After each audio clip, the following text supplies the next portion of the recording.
I'm Laura Ingraham. This is Ingraham Angle from Washington tonight. Thanks for joining us. First, Biden's plan to destroy America. That's the focus of tonight's angle. Now, if you wanted to devise a plan for America's foreign policy that worked totally at cross purposes, you'd be hard-pressed to match what Biden and his team are doing right now. Now, let's go through the steps one by one. Number one, destroy America's energy independence. Like we all know this, he aims to obliterate our oil and gas industry.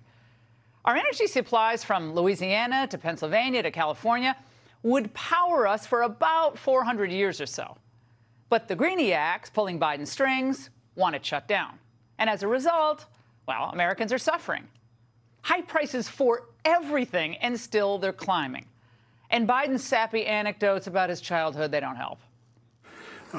We're going through an incredible transition that is taking place. It's bad. The price of gas at the pump is something that I told you, heard me say before, would be a matter of great discussion at my kitchen table when I was a kid growing up. Oh, my, he's still with that tired old line. Now, the transition, yeah, come on. I love the meaningless euphemisms by Biden. Like, day by day, this anti-fossil fuel obsession is making us weaker. So we've gone from self-sufficient to dependent. We're beggars for energy from despots around the world. Now, step two is to make China rich and powerful. Competition that's healthy is good. This is the reason why I've held the view for so many years and continue to hold the view that a rising China is a positive development. So, of course, 11 years later, Biden will reward China for all that good behavior during COVID by lifting Trump's tariffs on made-in-China goods that enter the United States. Yeah, I wish I were joking. Are you considering taking down some of those tariffs? I'm talking with the Secretary when we get home. I am considering it. We did not impose any of those tariffs. They were imposed by the last administration, and they're under consideration. Clearly, this is what he'd like to do, lift the tariffs. And the only reason he's not done it yet is because he's afraid of the voters. And pathetic as it is, the GOP leadership, they also want them lifted like yesterday. And our enrichment of the CCP also extends to America's colleges and universities that gladly matriculate more than 300,000 Chinese students every year. Now, when Biden was vice president, the number was about half that, but he was giddy. Last year, 130,000 Chinese were studying in the United States. They're really good. We're going to try to keep some of them. I'm only joking. I'm only joking. But they are. Creepy. But high-profile federal criminal investigations of Chinese spies and academia, they should have pushed us to stop the practice long ago, but we didn't. The chairman of Harvard University's chemistry department arrested by FBI agents, charged with lying about more than $1 million in payments from the Chinese government. A Boston University researcher accused of being a secret operative of the Chinese military. Another Harvard researcher caught at the airport allegedly trying to smuggle biological materials to China.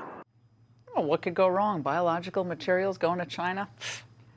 Now, during the Trump administration, the federal law enforcement got very serious about stopping Chinese espionage on these college campuses. But under Biden, China, of course, is getting a free pass.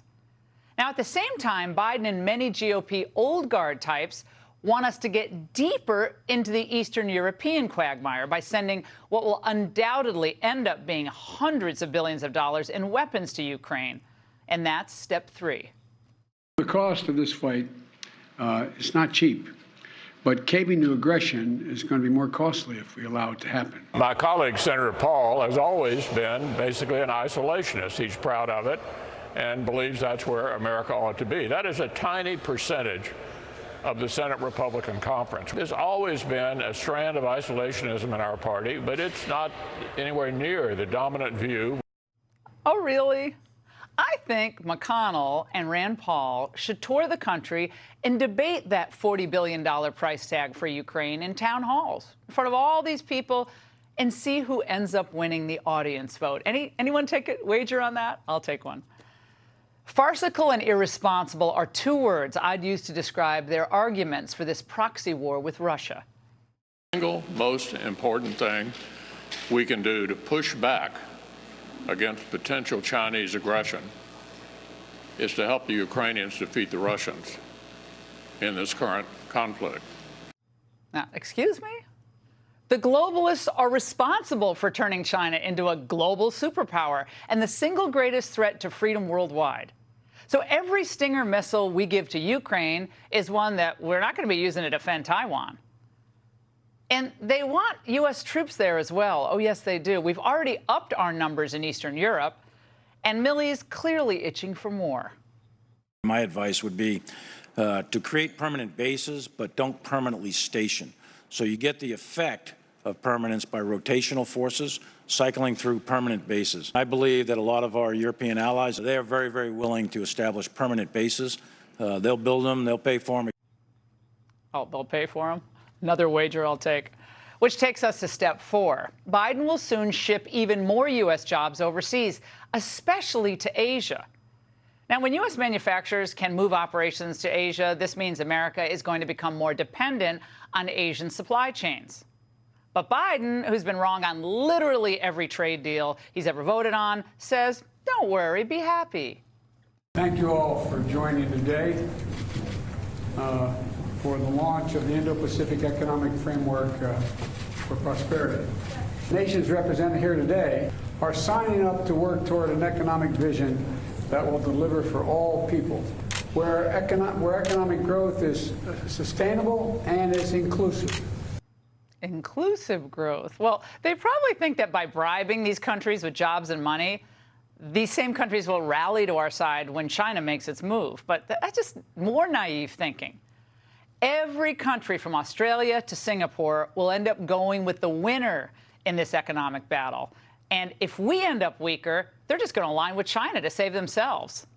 Welcome to reality, kids. That's how it works. Plus, as we learned at the beginning of the pandemic, when we don't make important stuff here, we lose control. And then we open ourselves up for a ton of hurt. So we have shortages in medicines and raw materials, just to name a few. And then step 5. After he bankrupts us, helps China, then depletes our munitions and manpower, and makes us energy paupers, well, Biden believes we should go to war over Taiwan. Are you willing to get involved militarily to defend Taiwan if it comes to that? Yes. You are? That's the commitment we made. Now, how do our geniuses plan to fight a country that after steps 1 through 4 will have become had a bigger economy, a bigger industrial base, a bigger army, a bigger air force, and a bigger navy than we'll have? How do they plan to fight a country whose leaders were trained in our universities and who has the best lobbyists in Washington? They couldn't out-strategize the Taliban. Have they even thought about what would become of America if we lost a war with China? I think we should be very clear here that we will not support any more of the establishment's wars or waste any more money on increases in our Pentagon budget unless we see a real effort to decouple from the CCP. We either have to change policy, take pragmatic new steps, or give up on Taiwan, which would be a complete and utter capitulation. Now, think about President Trump. Contrary to all the unfair criticism, he understood that keeping the peace required keeping our strength. Peace through strength, of course, as Reagan said. But now we're back to living in this globalist dream world. But President Xi isn't. He knows how much power we have and how much power he has. And if and when he thinks the balance of power has shifted in China's favor, he's going to move on Taiwan. And the sad fact is, if they have the money, the resources, and the minds trained here, they could win.